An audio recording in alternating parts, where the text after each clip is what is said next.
Hello दोस्तों, आप सभी का स्वागत है आइए ऑनलाइन स्टडी यूट्यूब चैनल में। दोस्तों, आज की इस वीडियो में हम सीटेट पेपर 1 के लिए गणित के 20 महत्वपूर्ण प्रश्नों को हल करेंगे, जिसमें पेडागोजी के प्रश्न भी शामिल होंगे। तो आप इस वीडियो को एंड तक ज़रूर देखिए।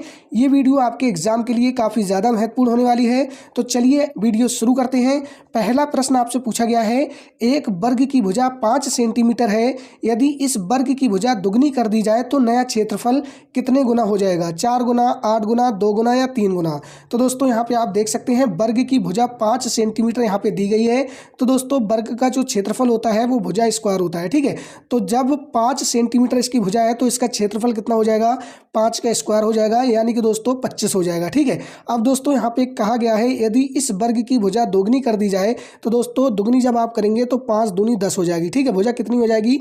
10 हो जाएगी। और दोस्तों अब आप इसका क्षेत्रफल निकालेंगे तो आपका जो क्षेत्रफल होगा वो क्या हो जाएगा? 10 स्क्वायर हो जाएगा, ठीक है। यानी कि दोस्तों जब आप इसको सॉल्व करेंगे तो आपका आ जाएगा 100। तो दोस्तों यहाँ पे आप देख सकते हैं 100 25 का कितना गुना है? तो दोस्तों यहाँ पे आप निकाल सकते हैं 100 25 से भाग करेंगे तो दोस्तों आपका आ जाएगा 25 चौका 100, ठीक है। यानी कि 4 गुना है। कितने? 4 गुना है। तो ऑप्शन ए आपका सही आंसर हो जाएगा। बात करें दोस्तों अगले प्रश्न की। प्रश्न नंबर 2 में आपसे पूछा है, निम्नलिखित में से कौन सा 3630 का एक गुणनखंड नहीं है? 3, 11, 9 या 5? तो दोस्तों वो गुणनखंड नहीं होगा जिससे 3630 पूर्णतः विभाजित नहीं होगी, ठीक है।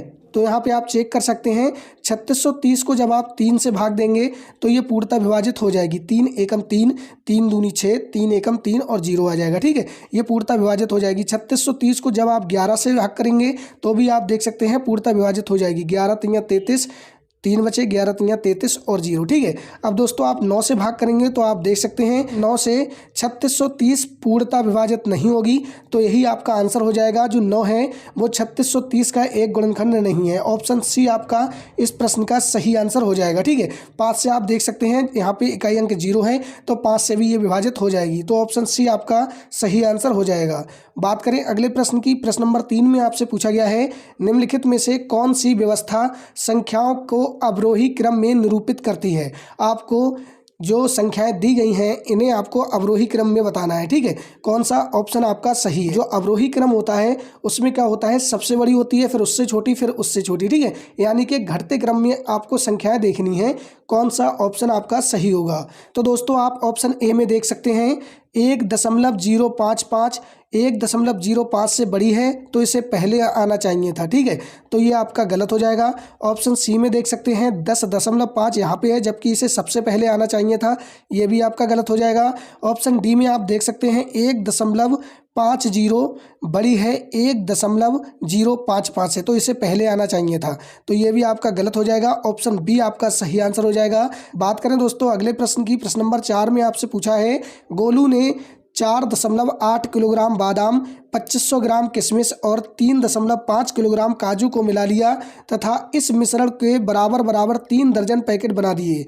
प्रत्येक पैकेट का भार क्या है? तो दोस्तों यहाँ पे आप देख सकते हैं जो गोलू ने बादाम मिलाए हैं वो 4.8 किलोग्राम है। तो सबसे पहले आप यहाँ पे ऑप्शन देख सकते हैं, ग्राम में आंसर दिया है तो आप सभी जो यहाँ पे किलोग्राम में दिए हुए हैं उन्हें पहले आप ग्राम में बदल लीजिए। तो दोस्तों यहाँ पे आप देख सकते हैं जो बादाम है वो आपके 4800 ग्राम हो जाएंगे, क्योंकि दोस्तों 1 किलोग्राम बराबर होता है 1000 ग्राम, ठीक है। और दोस्तों 2500 ग्राम आपकी किशमिश यहाँ पे दी हुई हैं 2500 ग्राम, और जो काजू हैं वो आपके 3500 ग्राम हो जाएंगे, क्योंकि दोस्तों 3.5 किलोग्राम है, ठीक है। तो 3500 हो जाएंगे। अब दोस्तों आप इन्हें जोड़ेंगे तो देख सकते हैं 0 0 10 और 8 18 के 8 और यहाँ पे हो जाएंगे आप 5 2 7 7 3 10, ठीक है। आपके 10,800 ग्राम आपका मिश्रण हो जाएगा। कितना हो जाएगा? 10,800 ग्राम मिश्रण हो जाएगा। अब दोस्तों यहाँ पे आगे बताया गया है इस मिश्रण के बराबर बराबर 3 दर्जन पैकेट बना दिए। तो दोस्तों 3 दर्जन यानी कि 3 गुणा 12, ठीक है। 3 गुणा 12 यानी कि 12 तिया 36। तो दोस्तों आप देख सकते हैं 36 पैकेट बनाए गए हैं और मिश्रण है वो 10,800 ग्राम है। तो दोस्तों यहाँ पे आप सॉल्व कर सकते हैं 10,800 ग्राम और 36 पैकेट बनाए गए। तो आप देख सकते हैं 36 तिया 108, 36 तिया 108 2 0 यानी कि 300 ग्राम आएगा एक पैकेट का जो वजन होगा, ठीक है। तो इसमें कौन सा ऑप्शन सही है? ऑप्शन डी आपका इस प्रश्न का सही आंसर हो जाएगा। 300 ग्राम के पैकेट बनेंगे, ठीक है। बात करें दोस्तों अगले प्रश्न की। प्रश्न नंबर 5 में आपसे पूछा है, कक्षा 3 के विद्यार्थियों को संख्या पद्धति पढ़ाने का उद्देश्य है 4 अंकों वाली संख्या के योग और व्यकलन के कौशल में प्रवीणता प्राप्त करना, बड़ी संख्याओं को पढ़ने के कौशल में प्रवीणता प्राप्त करना, या 6 अंकों तक गणना कराना, या फिर ऑप्शन डी संख्याओं को सैकड़ा, दहाइयों और इकाइयों के समूह के रूप में देखना और स्थानीय मानों की सार्थकता को समझना। तो इस प्रश्न का सही आंसर कौन सा होगा? तो इस प्रश्न का सही आंसर हो जाएगा ऑप्शन डी, संख्याओं को सैकड़ा, दहाइयों और इकाइयों के समूह के रूप में देखना और स्थानीय मानों की सार्थकता को समझना। क्योंकि दोस्तों ये बड़ी संख्याओं को समझने, जोड़ घटाव के कौशल विकसित करने और गणना करने की नींव रखता है। तो ऑप्शन डी आपका इस प्रश्न का सही आंसर हो जाएगा। ठीक है, बात करें दोस्तों अगले प्रश्न की। प्रश्न नंबर 6 में आपसे पूछा है, दी गई आकृति समान आकार के 5 वर्गों से मिलकर बनी है। आकृति का क्षेत्रफल 180 वर्ग सेंटीमीटर है। आकृति का परिमाप सेंटीमीटर में होगा। तो दोस्तों यहाँ पे आपको बताना है, यहाँ पे जो आपको आकृति दी गई है ये 5 वर्गों से मिलकर बनी हुई है और इसका संपूर्ण जो क्षेत्रफल है वो 180 वर्ग सेंटीमीटर है। आकृति का परिमाप आपको सेंटीमीटर में बताना है। ठीक है, तो दोस्तों यहाँ पे आप देख सकते हैं, यहाँ पे जो क्षेत्रफल है वो 180 वर्ग सेंटीमीटर है 5 वर्गों का। तो दोस्तों एक वर्ग का कितना होगा? तो यहाँ पे आप 5 से भाग करेंगे तो 5 तिया 15, 5 छक्का 30। तो एक वर्ग का जो क्षेत्रफल होगा वो 36 वर्ग सेंटीमीटर होगा। और दोस्तों जो क्षेत्रफल होता है वर्ग का वो भुजा स्क्वायर होता है, और जब आप भुजा निकालेंगे तो दोस्तों आपका हो जाएगा √36। ठीक है, यानी कि आपका आ जाएगा 6 सेंटीमीटर आपकी भुजा है। और दोस्तों वर्ग की सभी भुजाएं बराबर होती हैं। अब आपको क्या निकालना है? परिमाप। परिमाप कौन सा है? तो दोस्तों ये आप देख सकते हैं जो बाहर है ये आपका परिमाप है। ठीक है, तो दोस्तों परिमाप निकालने के लिए आप क्या करेंगे? आप देखेंगे कितनी भुजाएं हैं। एक भुजा आपकी कितनी है? 6 सेंटीमीटर। तो दोस्तों यहाँ पे आप गिनती करेंगे 1 2 3 4 5 6 7 8 9 10 11 12, यानी कि 12 गुणा 6, तो 12 छंग कितना हो जाएगा? 72 हो जाएगा, 72 सेंटीमीटर। तो आपका ऑप्शन बी सही आंसर हो जाएगा इस प्रश्न का। कितना हो जाएगा परिमाप? 72 सेंटीमीटर। बात करें अगले प्रश्न की। प्रश्न नंबर 7 में पूछा है, एक शिक्षक आधार और स्थानीय मान की संकल्पना का विकास करते समय कक्षा में निम्नलिखित पहेली का प्रयोग करता है। मैं 8 दहाइयों और 4 इकाइयों से कम हूँ। इस गतिविधि का उद्देश्य है आधार 10 और स्थानीय मान की संकल्पना को दृढ़ करना, योगात्मक आकलन करना, विद्यार्थियों को दहाई और इकाई की संकल्पना से परिचित कराना, या फिर ऑप्शन डी कक्षा में कुछ मजा करना और एक रास्ता को तोड़ना। तो इस प्रश्न का सही आंसर हो जाएगा आपका ऑप्शन नंबर सी, विद्यार्थियों को दहाई और इकाई की संकल्पना से परिचित कराना। ठीक है, कौन सा हो जाएगा? ऑप्शन सी इस प्रश्न का सही आंसर हो जाएगा। बात करें अगले प्रश्न की। प्रश्न नंबर 8 में आपसे पूछा है, संख्या 49,532 का सन्निकट हजारवां मान होगा। तो दोस्तों आपको सन्निकट हजारवां मान बताना है। तो दोस्तों यहाँ पे आप लिखेंगे संख्या 49,532। दोस्तों इससे जो कम सन्निकट हजारवां मान होगा वो कितना होगा? आपका 49,000 हो जाएगा। और दोस्तों इससे ज़्यादा वाला कौन सा हो जाएगा? 50,000। तो दोस्तों आप देख सकते हैं सबसे पास में ये किसके हैं? 49,532। तो ये 50,000 के पास है। तो ऑप्शन आपका ए सही हो जाएगा, 50,000। ठीक है, अगर दोस्तों यहाँ पे आपका 430 होता, 49,430, तो कहाँ जाता है? ये हो जाता है आपका 49,000 के पास। ठीक है, तो इस प्रश्न का जो सही आंसर है वो कौन सा हो जाएगा? ऑप्शन ए हो जाएगा, 50,000 के पास में है 49,532। तो ऑप्शन ए आपका सही आंसर हो जाएगा। बात करें अगले प्रश्न की। प्रश्न नंबर 9 में आपसे पूछा गया है, निम्नलिखित में से कौन सी महत्तम संख्या है? आपको बताना है सबसे अधिक मान किस संख्या का है। तो दोस्तों आप ऑप्शन ए को जब सॉल्व करेंगे तो यहाँ पे आप देख सकते हैं 2 4 4 2 6, 6 का स्क्वायर हो जाएगा। दोस्तों यहाँ पे बी में देखेंगे तो 2 गुणा 2 गुणा 2, 2 दूनी 4 दूनी 8, 8 का स्क्वायर हो जाएगा। सी में देखेंगे तो यहाँ पे आपको 4 का स्क्वायर है। और डी में देखेंगे तो 2 दूनी 4, 4 का स्क्वायर यानी कि 16, 16 का स्क्वायर हो जाएगा। तो दोस्तों यहाँ पे आप देख सकते हैं जो सबसे अधिक मान होगा वो 16 स्क्वायर का होगा। ठीक है, किसका होगा? 16 स्क्वायर का होगा, 256। और दोस्तों यहाँ पे क्या आएगा? 36 आ जाएगा। यहाँ पे 8 8 64 हो जाएगा, 4 चौक 16 हो जाएगा। तो सबसे अधिक मान 256 होगा जो कि ऑप्शन डी का है। तो ऑप्शन डी इस प्रश्न का सही आंसर हो जाएगा। बात करें अगले प्रश्न की। प्रश्न नंबर 10 में पूछा गया है, एक आयत की लंबाई L और इसकी चौड़ाई लंबाई की आधी है। इस आयत का परिमाप क्या होगा यदि उसकी लंबाई दुगनी कर दी जाए एवं उसकी चौड़ाई को समान रखा जाए? तो दोस्तों यहाँ पे आप देख सकते हैं पहले यहाँ पे बताई गई है आयत की लंबाई है L। ठीक है, कितनी है? L है लंबाई। चौड़ाई लंबाई की आधी है, यानी कि जो चौड़ाई होगी वो आपकी कितनी हो जाएगी? वो हो जाएगी L/2। कितनी हो जाएगी? L/2 हो जाएगी चौड़ाई।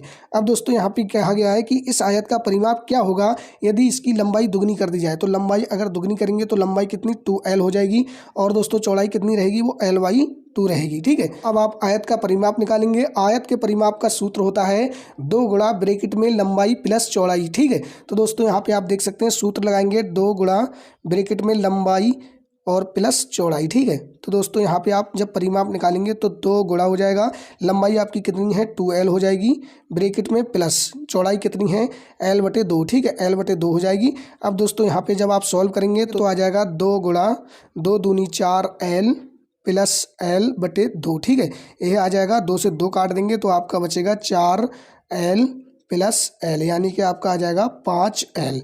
कितना आ जाएगा 5l आ जाएगा। ऑप्शन सी आपका सही आंसर हो जाएगा। ठीक है, बात करें दोस्तों अगले प्रश्न की। प्रश्न नंबर 11 में आपसे पूछा है षटभुजाकार पिरामिड के बारे में कौन सा कथन सत्य है। आपको बताना है इनमें जो कथन दिए गए हैं वो कौन सा सही है। इसके 6 षटभुजाकार फलक होते हैं जो 6 आयताकार फलकों से जुड़े होते हैं। दोस्तों यहाँ पे आप देख सकते हैं षटभुजाकार पिरामिड दिया हुआ है, इसमें कहीं आयताकार फलक है नहीं है, तो ये आपका गलत हो जाएगा। दूसरा है इसके 6 फलक होते हैं और प्रत्येक फलक षटभुज होता है, ये भी आप देख सकते हैं। सिर्फ एक फलक इसका जो बेस यानी कि आधार है वो षटभुज है। ठीक है, बाकी कैसे हैं सब त्रिभुजाकार हैं, तो ये भी आपका गलत हो जाएगा। ऑप्शन डी में है इसके 2 षटभुजाकार फलक होते हैं, तो एक होता है 2 नहीं होते हैं। ठीक है, और आयताकार फलक होते ही नहीं है, तो ये भी आपका गलत हो जाएगा। सी में कहा गया है एक बिंदु पर मिलते हुए 6 त्रिभुजाकार फलक के साथ षटभुजाकार आधार होता है, तो ये आपका बिल्कुल सही हो जाएगा। देख सकते हैं एक बिंदु पर मिलते हुए त्रिभुजाकार 6 फलक हैं और इसका जो आधार है वो षटभुजाकार है, तो ऑप्शन सी आपका इस प्रश्न का सही आंसर हो जाएगा। ठीक है, बात करें अगले प्रश्न की। प्रश्न नंबर 12 में पूछा गया है एक अच्छा गणितज्ञ होने के लिए जरूरी है सवालों के उत्तर देने की तकनीक में निपुणता, अधिकतर सूत्रों को याद करना, बहुत जल्दी सवालों को हल करना, या फिर सभी अवधारणाओं को समझना, लागू करना और उनमें संबंध बनाना। तो इस प्रश्न का सही आंसर हो जाएगा ऑप्शन डी, सभी अवधारणाओं को समझना, लागू करना और उनमें संबंध बनाना। ठीक है, अधिकतर सूत्रों को याद करके कुछ नहीं होगा, जब आपको समझ ही नहीं होगी सूत्र कहाँ यूज करे जाएंगे तो वो गलत हो जाएगा। तो ऑप्शन डी आपका इस प्रश्न का सही आंसर हो जाएगा। ठीक है, बात करें अगले प्रश्न की। प्रश्न नंबर 13 में आपसे पूछा गया है कुछ आमों का भार 2 किलो 600 ग्राम है तथा कुछ सेबों का भार 1 किलो 400 ग्राम है। आमों का भार सेबों के भार से कितना अधिक है। तो दोस्तों सबसे पहले आप देख सकते हैं यहाँ पे कुछ आमों का भार दिया गया है 2 किलो 600 ग्राम। तो दोस्तों सबसे पहले आप इन्हें ग्राम में लिखेंगे, तो 2 किलो 600 ग्राम यानी कि 2600 आपका ग्राम हो जाएगा। 2600 ग्राम आपकी क्या हो जाएंगे, आम का वजन होगा आपका 2600 ग्राम। ठीक है, कितना हो जाएगा 2600 ग्राम। अब देख सकते हैं कुछ सेबों का भार 1 किलो 400 ग्राम यानी कि 1400 ग्राम है। ठीक है, किसका, सेब का। कितना भार है 1400 ग्राम। अब इसमें पूछा गया है आमों का भार सेबों के भार से कितना अधिक है, तो आप घटा देंगे, 0 में से 0 जाएगा 0, 0 में से 0 जाएगा 0, 6 में से 4 जाएंगे तो 2 बचेंगे, 2 में से 1 जाएगा तो 1 बच जाएगा। ठीक है, अब यहाँ पे देख सकते हैं 1200 ग्राम, तो यहाँ पे आप देख सकते हैं 1200 ग्राम कहीं भी ऑप्शन नहीं है, तो आप इसे किलोग्राम में बदलेंगे तो 1 किलो 200 ग्राम हो जाएंगे, क्योंकि दोस्तों 1 किलोग्राम में होते हैं 1000 ग्राम। ठीक है, तो 1 किलो 200 ग्राम हो जाएंगे आपके, तो ऑप्शन डी देख सकते हैं 1 किलो 200 ग्राम आपका सही आंसर हो जाएगा। ठीक है, क्या हो जाएगा 1 किलो 200 ग्राम। बात करें दोस्तों अगले प्रश्न की। प्रश्न नंबर 14 में आपसे पूछा है एक शिक्षक कक्षा में 1/8 निरूपित करने के लिए कहते हैं, निम्नलिखित में से कौन सा निरूपण गलत है। आपको बताना है इनमें कौन सा निरूपण 1/8 नहीं है यानी कि गलत है, यानी कि 8 भागों में से 1। ठीक है, आपको निरूपण करना था। तो दोस्तों यहाँ पे आप देख सकते हैं कितने भाग हैं, 1 2 3 4 5 6 7 8, 8 में से 1, तो ये आपका सही है। ठीक है, बी में देख सकते हैं 4 भाग इधर हैं, 4 इधर है और 1 को हाईलाइट किया गया है यानी कि 1/8, ये भी सही है। ऑप्शन सी में देख सकते हैं 4 भाग इधर हैं, 3 इधर, यानी कि ये 1/7 है। ठीक है, तो यही आपका क्या हो जाएगा, गलत हो जाएगा। तो ऑप्शन सी आपका सही आंसर हो जाएगा इस प्रश्न का। डी में भी देख सकते हैं आप 8 हैं और 8 में 1 हाईलाइट किया गया है यानी कि 1/8 को निरूपण किया गया है। ठीक है, तो ऑप्शन सी आपका गलत हो जाएगा, इस प्रश्न का सही आंसर हो जाएगा ऑप्शन सी। बात करें दोस्तों अगले प्रश्न की। प्रश्न नंबर 15 में पूछा गया है गणित में निदानात्मक परीक्षण का उद्देश्य है सत्रांत परीक्षा के लिए प्रश्न पत्र की योजना बनाना, बच्चों की समझ में निहित रिक्तियों को जानना, अभिभावकों की प्रतिपुष्टि यानी कि फीडबैक देना, या फिर प्रगति पत्रक को भरना। तो इस प्रश्न का सही आंसर क्या होगा, तो दोस्तों इस प्रश्न का सही आंसर हो जाएगा आपका बच्चों की समझ में निहित रिक्तियों को जानना। ठीक है दोस्तों, बच्चों की समझ में निहित रिक्तियों यानी कि कमियों को जानना, ताकि शिक्षक इनकी विशिष्ट कठिनाइयों और कमजोरियों को पहचान सकें और उन्हें दूर करने के लिए उपचारात्मक शिक्षण प्रदान कर सकें। ठीक है, तो ऑप्शन बी आपका सही आंसर हो जाएगा। गणित में निदानात्मक परीक्षण का उद्देश्य है बच्चों की समझ में निहित रिक्तियों को यानी कि कमियों को जानना।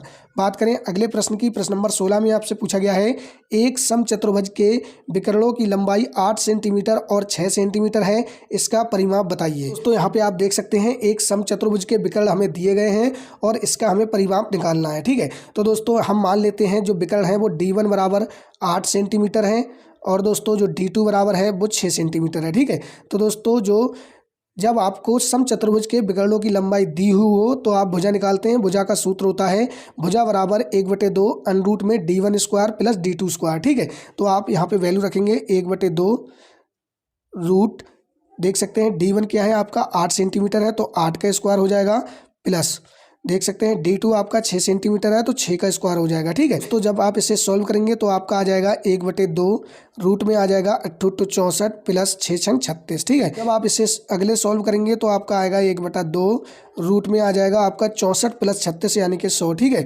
जब दोस्तों आप बाहर निकालेंगे रूट से तो आपका आ जाएगा 10 बाहर निकल के कितना आ जाएगा 10। ठीक है, अब आप काटेंगे 2 पंजे तो दोस्तों जो आपकी भुजा होगी वो कितनी आएगी, वो 5 आ जाएगी। ठीक है, कितनी आ जाएगी, भुजा आपकी आई थी अभी कितनी आई थी 5 आई थी तो भुजा बराबर आपकी 5 है। ठीक है, अब दोस्तों यहाँ पे क्या पूछा गया है इसका परिमाप, तो सम चतुर्भुज है। ठीक है, चतुर्भुज है तो आपका जो परिमाप होगा वो 4 गुणा भुजा हो जाएगा। ठीक है, भुजा कितनी है आपकी 5 है तो कितना हो जाएगा 4 पंजे 20 यानी कि 20 सेंटीमीटर आपका सही आंसर होगा जो कि ऑप्शन सी में है। तो इस प्रश्न का सही आंसर हो जाएगा ऑप्शन सी। बात करें दोस्तों अगले प्रश्न की, प्रश्न नंबर 17 में आपसे पूछा है क्षेत्रफल की अवधारणा से परिचित कराने के लिए शिक्षक डैश से शुरुआत कर सकता है। विभिन्न आकारों की आकृतियों का क्षेत्रफल ज्ञात करने के लिए सूत्रों को स्पष्ट करना, हथेली, पत्ते, पेंसिल, नोटबुक आदि विभिन्न वस्तुओं की सहायता से किसी आकृति के क्षेत्रफल की तुलना करना, आयत की लंबाई और चौड़ाई का पता लगाना और आयत के क्षेत्रफल के सूत्र लंबाई चौड़ाई का प्रयोग करते हुए क्षेत्रफल ज्ञात करना, या फिर इकाई वर्ग गणन की सहायता से आकृतियों का क्षेत्रफल ज्ञात करना। तो इस प्रश्न का कौन सा सही आंसर होगा आपको बताना है।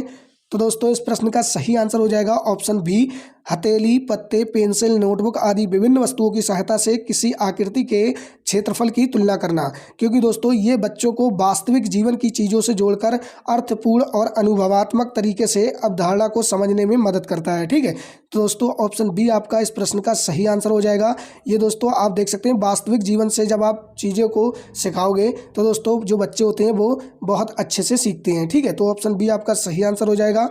बात करें अगले प्रश्न की, प्रश्न नंबर 18 में आपसे पूछा गया है पी एक साबुन खरीदना चाहती है जिसका मूल्य 10 रुपये है। उसके पास 1 5 रुपये का सिक्का, 2 1 रुपये के सिक्के और 5 50 पैसे के सिक्के हैं। उसे साबुन खरीदने के लिए और कितनी धनराशि की ज़रूरत है। तो दोस्तों यहाँ पे आप देख सकते हैं पी है जो एक साबुन खरीदना चाहती है और उसका मूल्य 10 रुपया है, लेकिन उसके पास खुले हुए पैसे हैं जिसमें उसके पास एक नोट है वो 5 रुपये का है। ठीक है, तो 5 रुपये के कितने नोट हैं, एक नोट है, प्लस दोस्तों देख सकते हैं 2 1 रुपये के सिक्के हैं, 2 कितने के हैं 1 रुपये के सिक्के हैं, प्लस 5 50 पैसे के सिक्के हैं, 5 कितने हैं 50 पैसे के। ठीक है, यानी कि 0.50 50 पैसे के हैं। अब दोस्तों इसे आपको जोड़ना है और बताना है ये कुल कितने रुपए हुए। ठीक है, उसे कितने रुपए की और ज़रूरत होगी साबुन खरीदने के लिए। तो देख सकते हैं 5 एकम 5 प्लस 2 एकम 2 प्लस 55 25 यानी कि 2.5। ठीक है, अब जब आप इन्हें जोड़ेंगे तो 5 2 7 7 2 9 9.5 यानी कि 9.5 रुपये उसके पास हैं।